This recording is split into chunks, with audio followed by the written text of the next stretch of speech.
নমস্কাৰ ছাত্ৰ-ছাত্ৰী সকল মই জাহ্নবী দাস আজি তোমালোকৰ বিজ্ঞানৰ দ্বিতীয় ভাগৰ প্ৰথম অধ্যায় আহৰ পৰা কাপোৰলৈ পাঠটিৰ বিষয়ে আলোচনা কৰিম আহা ছাত্ৰ-ছাত্ৰী সকল আমি শিকিবলৈ লওঁ চোৱা আহৰ পৰিচয় চোৱা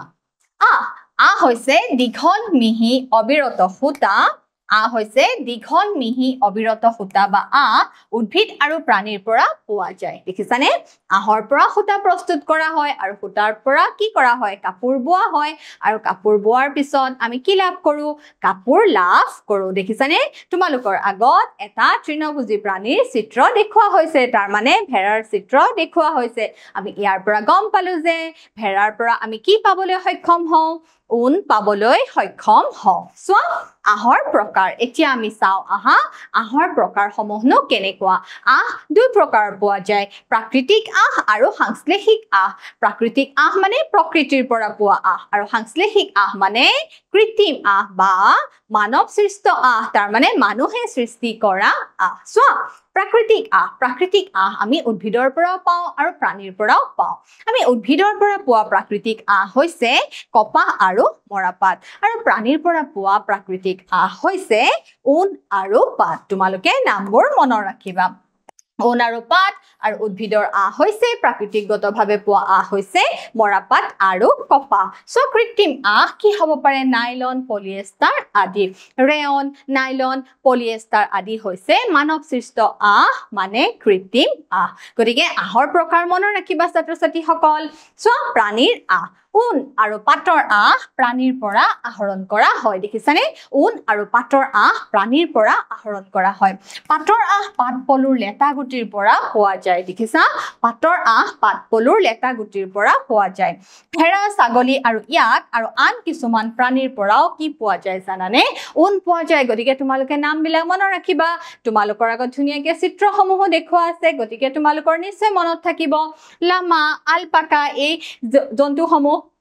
প্ৰাণীসমূহ দক্ষিণ আমেৰিকাত পোৱা যায় লামা আলপাকা উট ক'ত পোৱা যায় তোমালোকে জানাই ৰাজস্থানত পোৱা যায় ইয়াক তিব্বত আৰু লাডাখত পোৱা যায় গতিকে এই বিভিন্ন প্ৰাণীসমূহৰ পৰা আমি কি পাওঁ জানানে ছাত্ৰ-ছাত্ৰীসকল আমি কি পাবলৈ সক্ষম হওঁ ঊন পাবলৈ সক্ষম হওঁ এবাৰ চোৱা উট লামা আৰু আলপাকাৰ নোমকো প্ৰক্ৰিয়াকৰণ কৰি দেখিছানে প্ৰক্ৰিয়াকৰণ কৰি ঊন উৎপন্ন কৰা হয় চোৱা ভাৰতত পোৱা বেছিভাগে ঊন ভেড়াৰ পৰা পোৱা যায় ভাৰতবৰ্ষত ব্যৱসায় ভিত্তিত ভেড়া পালন কৰা নহয় কিন্তু ভাৰতবৰ্ষত পোৱা বেছিভাগ 100% ঊনেই ক'ৰ পৰা পোৱা যায় জানানে ছাত্ৰ-ছাত্ৰীসকল ভেড়াৰ পৰা পোৱা যায় তোমালোকে মনত ৰাখিবা এবাৰ চোৱা ঊন হৈছে প্ৰাণীৰ দেখিছা ঊনৰ উৎস কি ঊন পোৱা যায় ভেড়াৰ পৰা ভাৰতবৰ্ষৰ বিভিন্ন ঠাইত কি কৰা হয় ভেড়া পালন কৰা হয়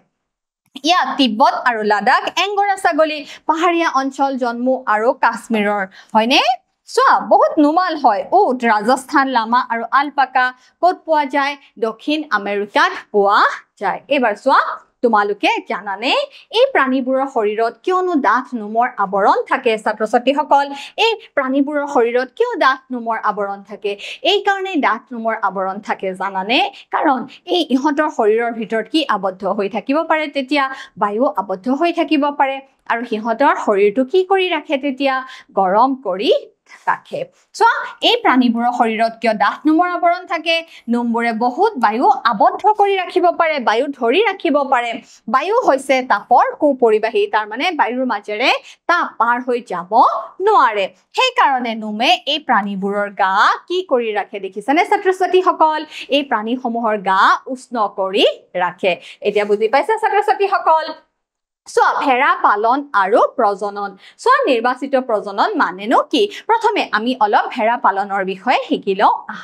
ভাৰতবৰ্ষৰ বিভিন্ন ঠাইত জম্মু আৰু কাশ্মীৰৰ অঞ্চলত ধৰা উত্তৰাঞ্চলত অৰুণাচল প্ৰদেশত ছিকিমৰ পাহাৰীয়া অঞ্চলত হাৰিয়ানা পঞ্জাৱ ৰাজস্থান আৰু গুজৰাটৰ সমতল অঞ্চলত কি কৰা হয় জানানে ভেড়াৰখীয়াসকলে ভেড়া পালন কৰে আৰু চৰণীয়া পথাৰত ইহঁতক কি কৰে জানানে ইহঁতক চৰণীয়া পথাৰত খাদ্য খাদ্য খাবলৈ দিয়ে বা পালন কৰে আৰু এই ভেড়াসমূহ যেহেতু তৃণভোজী প্ৰাণী গতিকে ভেড়াসমূহে কি খাবলৈ ভাল পায় ছাত্ৰ-ছাত্ৰীসকল গছৰ পাত খাবলৈ ভাল পায় আৰু গছৰ পাতৰ উপৰিও ভেড়া ৰখিয়াই কি দিয়ে জানানে ভেড়াসকলক বিভিন্ন মাহজাতীয় শস্য দিয়ে গোমধান দিয়ে মাকৈ দিয়ে খলিহৈ দিয়ে আদি বিভিন্ন খাদ্য সামগ্ৰী যোগান ধৰে আকৌ যাৰ কালি ভেড়াৰখীয়াসকলে ভেড়াসকলক কি কৰে জানানে ঘৰৰ ভিতৰতে ৰাখে আৰু ঘৰৰ ভিতৰতে ৰাখি গছৰ পাত খাবলৈ দিয়ে শুকান ঘাঁহ খাবলৈ দিয়ে গতিকে তোমালোকে এইখিনি কথা মনত ৰাখিবা ভেড়া পালন কেনেদৰে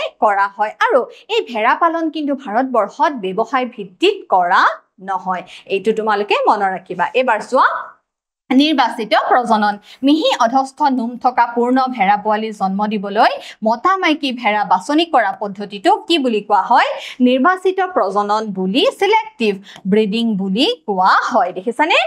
মতা মাইকী ভেড়া বাছনি কৰা পদ্ধতিটোকে কি বুলি কোৱা হয় নিৰ্বাচিত প্ৰজনন বুলি কোৱা হয় উনৰ আহ লাভ কৰা আমি চাওঁ হা ভেড়াৰ লোমক ছালত দুবিধ আহ থাকে মোটা দাড়িৰ চুলিখিনি আৰু ছালৰ ওচৰৰ মিহি কোমল তলৰ চুলি এই মিহি চুলিবোৰে ঊণ তৈয়াৰ কৰিবলৈ কিহৰ যোগান ধৰে ছাত্ৰ-ছাত্ৰীসকল আহৰ যোগান ধৰে দেখিছানে ভেড়াৰ পৰা আমি কি পাওঁ ভেড়াৰ পৰা আমি ঊণ পাবলৈ সক্ষম হওঁ এবাৰ চোৱা আহৰ পৰা ঊণ বনোৱা পদ্ধতি এতিয়া আমি শিকো আহা আহৰ পৰানো কেনেদৰে ঊণ বনোৱা হয় আৰু এই আহৰ পৰা ঊণ বনোৱা পদ্ধতিত কেইটা স্তৰ জড়িত হৈ আছে জানানে ছাত্ৰ-ছাত্ৰীসকল 6টা স্তৰ জড়িত হৈ আছে ইয়াৰে প্ৰথম স্তৰক কি বুলি কোৱা হয় জানানে ইয়াৰে প্ৰথম স্তৰক কোৱা হয় মুণ্ডন বুলি কোৱা হয় চোৱা প্ৰথম স্তৰ চিয়াৰিং ভেড়াৰ শৰীৰৰ পৰা পাতল এতৰপ ছালৰ সৈতে নোমবোৰ আঁতৰাই পেলোৱা হয় এই পদ্ধতিটোক মুণ্ডন বা প্ৰাণীৰ নোম খুৰোৱা বুলি কোৱা হয় আৰু নাপিতে যেনেদৰে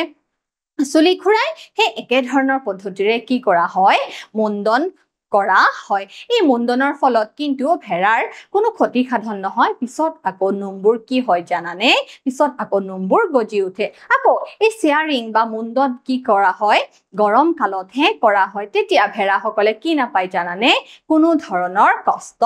নাপায় ইয়াৰ পিছৰ স্তৰটো কি বুলি কোৱা হয় জানানে স্কাউৰিং বুলি কোৱা হয় নামটো মনত ৰাখিবা স্কাউৰিঙক কি বুলি কোৱা হয় নিঘৰ্ষণ বা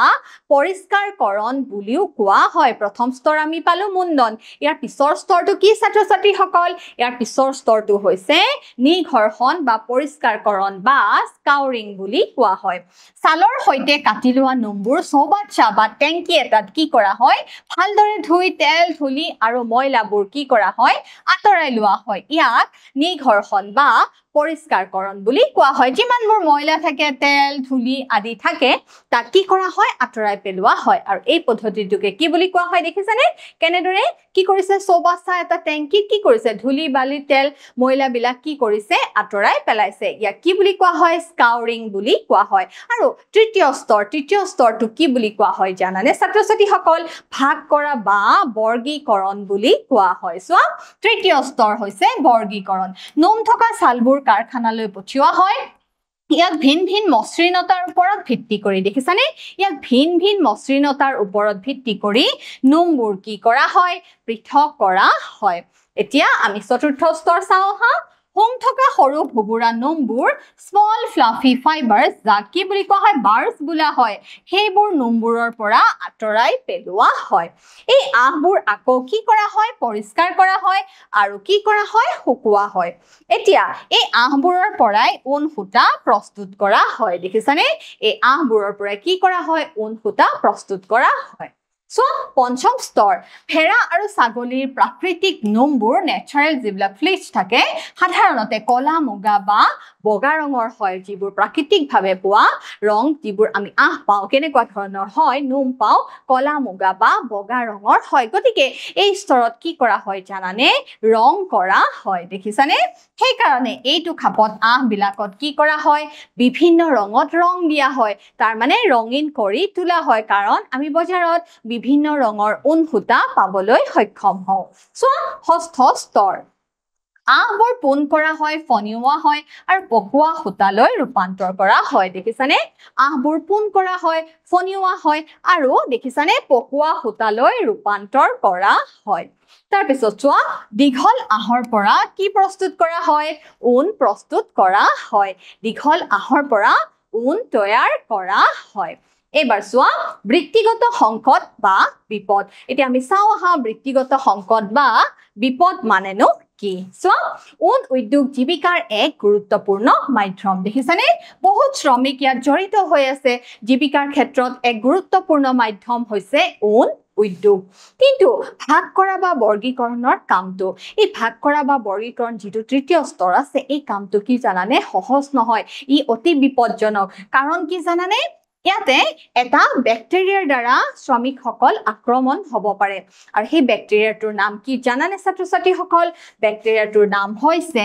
এনথ্ৰাক্স বেক্টেৰিয়া। গতিকে এবিধ চৰ্মৰ ৰোগ হ'ব পাৰে, তেজৰ ৰোগ হ'ব পাৰে। এই এনথ্ৰাক্স বেক্টেৰিয়াৰ দ্বাৰা যদি ব্যক্তি এজন সংক্ৰমিত হয়, তেনেহ'লে সেই ডিজিজক কি বুলি কোৱা হয় জানানে? চৰ্টাৰ্ছ ডিজিজ বুলি কোৱা হয়। নামৰ এক মাৰাত্মক, দেখিছানে, তেজৰ ৰোগ হয়। আৰু কোনো শ্ৰমিকে যদি এই বৃত্তিগত সংকটত ভোগে, তেনেহ'লে আমি তেওঁক কি কৰিব লাগিব? আকৌ প্ৰয়োজনীয় ব্যৱস্থা হাতত ল'ব লাগিব। এতিয়া ছাত্ৰ-ছাত্ৰীসকল, তোমালোকে মোক এটা পৰীক্ষা দিব লাগিব। মোৰ প্ৰথম প্ৰশ্ন হৈছে, ঊণ আৰু পাটৰ আহ দেশৰ পৰা আহৰণ কৰা হয়। ঊণ আৰু পাটৰ আহ ক'ৰ পৰা আহৰণ কৰা হয় ছাত্ৰ-ছাত্ৰীসকল? ঊণ আৰু পাটৰ আহ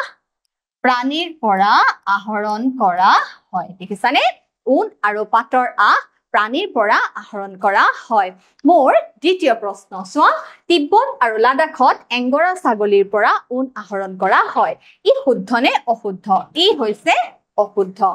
তিব্বত আৰু লাডাখত এংগৰা ছাগলীৰ পৰা নহয়, ইয়াকৰ পৰাহে ঊণ আহৰণ কৰা হয়। মোৰ তৃতীয় প্ৰশ্ন, তলৰ কোনবোৰ প্ৰাণীৰ পৰা ঊণ পোৱা যায়? ভেড়া, ছাগলী, ইয়াক ওপৰৰ সকলোবোৰ। উত্তৰটো কোনটো হ'ব ছাত্ৰ-ছাত্ৰীসকল? উত্তৰটো হ'ব ওপৰৰ সকলোবোৰ। গতিকে ছাত্ৰ-ছাত্ৰীসকল, আজি আমি শিকিলো আহৰ পৰা সূতা বনোৱা পদ্ধতিৰ বিষয়ে। আশা কৰিছো তোমালোকে বুজিবলৈ সক্ষম হৈছা। ঘৰত ভালদৰে প্ৰেক্টিচ কৰিবা। আজিলৈ আহিছো, ধন্যবাদ।